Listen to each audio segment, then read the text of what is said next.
सासू माँ की नई सहेली।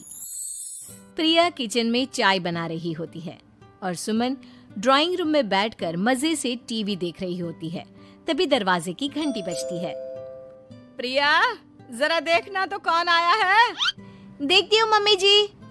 प्रिया दरवाजा खोलती है तो सामने पड़ोस वाली विमला आंटी खड़ी होती है। नमस्ते आंटी जी, कैसी हैं आप? मैं तो बिल्कुल ठीक हूँ बेटा, पर तेरी सास को क्या हुआ है?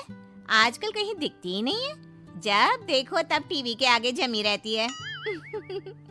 अंदर तो आइए आंटी। अरे ओ दीपक की अम्मा, कहाँ हो? अरे बिमला, आओ आओ, क्या बात है, बड़े दिन बाद याद आई तुम्हें मेरी। मैं तो हमेशा ही तुम्हें याद करती हूँ, पर तुम ही गायब रहती हो और आजकल तो बाहर भी नहीं आती जाती। तबीयत तो ठीक है ना तुम्हारी? अरे तबीयत को क्या होना है, इस उम्र में तो कुछ ना कुछ लगा ही रहता है। मेरी छोड़ो, तुम ये बताओ कि क्या चल रहा है गली मोहल्ले में। तुम गली मोहल्ले की छोड़ो, चल तो तुम्हारे पड़ोस में रहा है। तुम्हारी नई सहेली आई है। मेरी कौन सी नई सहेली? मैं तो यहाँ बस तुमसे बातचीत कर लेती हूँ या फिर बाजू वाली शर्मा की बहू से दो चार बातें कर लेती हूँ। इसीलिए तो कहा कि तेरी नई सहेली आई है। अब कोई पड़ोस में आया है तो बात तो होनी ही है। कम से कम इसी बहाने हमारा भी एक ग्रुप बन जाएगा।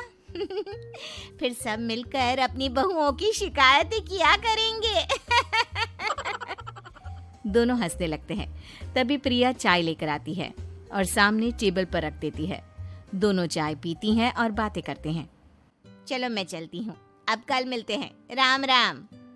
अगले दिन प्रिया किचन में कुछ काम कर रही होती है और सुमन आराम से सोफे पर बैठकर मटर छिल रही होती है। तभी डोरबेल बजती है।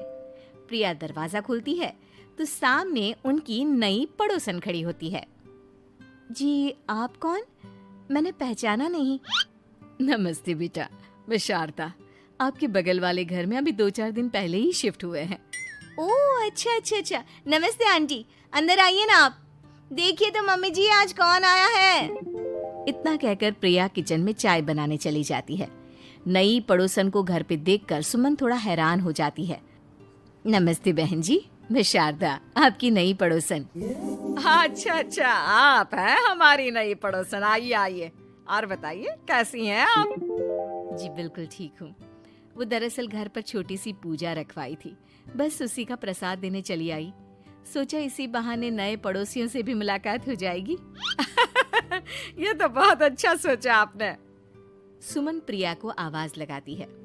अरे ओ बहू, जरा चाय पानी का तो आके पूछ लो। ये आजकल की बहुएं भी ना, जब तक बोलो नहीं तब तक कुछ नहीं करेंगी। आई मम्मी जी। प्रिया चाय लेकर आती है। दोनों बैठकर चाय पीती हैं और खूब सारी बातें करती हैं। अच्छा बहन जी, अब मैं चलती हूँ, फिर मिलते हैं। अब तो आना जाना लगा ही रहेगा। शारदा के जाने के बाद प्रिया किचन से बाहर आती है। क्या बात है मम्मी जी, आप दोनों को देखकर तो लगा ही नहीं कि पहली बार मिल रही हो। आप दोनों तो बिल्कुल बिछड़ी हुई सहेलियों की तरह बातें कर रही थी। अरे जब दो औरतें मिल जाती है ना, तो बातें अपने आप ही निकल आती है। अब तू अपने काम पर ध्यान दे, बातों पे नहीं। ऐसे ही कुछ दिन बीत जाते हैं।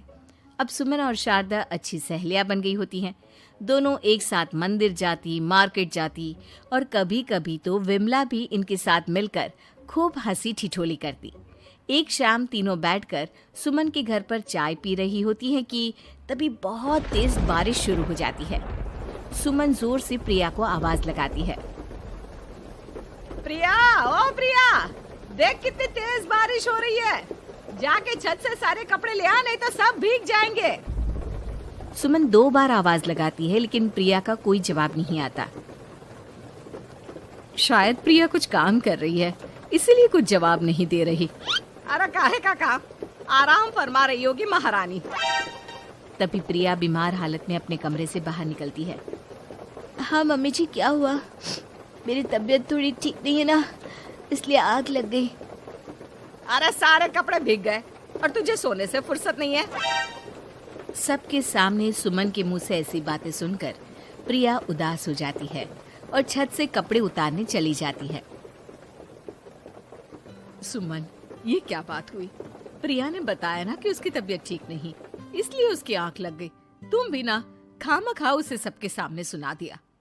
अरे आप नहीं जानती शारदा जी, कुछ बहुएं ना बहुत आलसी होती है, घर का एक काम नहीं करना चाहती। ऐसा नहीं है सुमन, तुम्हारी बहू तो बहुत प्यारी है, तुम्हारी सारी बात भी तो मानती है। हाँ सुमन, तुम प्रिया के बारे में ऐसा क्यों सोचती हो? मेरी भी दो बहुएं हैं, लेकिन मैं उन्हें अपनी बेटियों की तरह रखती हूँ। आखिर वो भी तो किसी की बेटियां ही है ना। और अगर तुम ऐसा ही व्यवहार करोगी तो एक दिन प्रिया भी तुम्हारे साथ ऐसा ही बर्ताव करेगी। शारदा और विमला की बातें सुनकर सुमन की तो बोलती बंद हो जाती है। वहीं प्रिया भी बाहर से सारी बातें सुन रही होती है। अरे मैं कोई उसकी दुश्मन थोड़ी ना हूँ, मैं भी उसकी माँ हूँ, लेकिन कभी कभी सास बनना पड़ता है, नहीं तो बहुएं हाथ से निकल जाती है। देखो सुमन, ये सब सोच का फर्क है। अगर तुम ये सोचोगी तो कभी प्रिया को अपनी बेटी नहीं बना पाओगी। इतना कहकर शारदा और विमला वहां से चली जाती हैं और सुमन अकेले बैठकर उनकी बातें सोचने लगती है। अगले दिन प्रिया और दीपक अपने कमरे में बैठकर बात कर रहे होते हैं और सुमन उनके कमरे के बाहर कुछ काम कर रही होती है और उन दोनों की बातें सुन लेती है। दीपक, तुम्हें पता है हमारे पड़ोस में जो शारदा आंटी है ना, बहुत अच्छी हैं। अच्छा, ऐसा क्या हो गया जो तुम्हें वो इतनी अच्छी लगने लग गई? कुछ खास नहीं, बस कल जब मम्मी जी मुझे सबके सामने सुना रही थी तो शारदा आंटी ने मेरा साथ दिया। मैं तो सच में हैरान ही रह गई थी जब उन्होंने मम्मी जी को मुझसे ऐसा बर्ताव करने के लिए मना किया। अच्छा, फिर क्या हुआ? होना क्या था, शारदा आंटी तो मम्मी जी को समझा ही रही थी कि बहू को भी बेटी की तरह ही रखना चाहिए, लेकिन मम्मी जी तो मम्मी जी है ना, उन्हें तो मुझ में हमेशा कमी ही दिखती है। काश मुझे भी शारदा आंटी जैसी सास मिली होती जो मुझे भी अपनी बेटी जैसी समझती। सुमन ये सब सुनकर बहुत उदास हो जाती है और वहां से चली जाती है।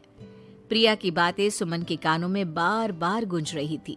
उसे बहुत शर्मिंदगी महसूस हो रही थी कि उसने प्रिया के साथ बहुत गलत किया है।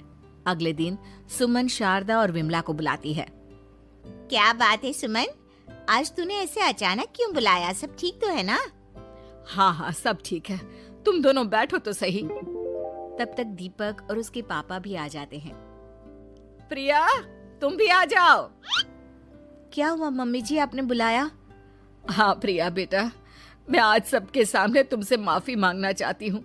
मैंने आज तक तुम्हारे साथ बहुत बुरा व्यवहार किया है, लेकिन तुमने कभी भी मेरे साथ बुरा बर्ताव नहीं किया। मुझे अपनी गलती का एहसास हो गया है, हो सके तो मुझे माफ कर देना। प्रिया अपनी सास की बातें सुनकर हैरान हो जाती है। उसकी आंखों में आंसू आ जाते हैं। प्लीज मम्मी जी, आप मुझसे माफी मत मांगिए, मैं भी आपकी बेटी ही हूँ। वैसे एक थैंक यू तो मेरी नई सहेली को भी बनता है, जिसकी वजह से मुझे मेरी गलती का एहसास हुआ। शारदा बहन, आपका बहुत बहुत शुक्रिया जो आपने मेरी आंखें खोल दी। अरे क्या सुमन, तुम भी ना। तो फिर इसी बात पर चाय और पकोड़े हो जाए। हाँ, क्यों नहीं।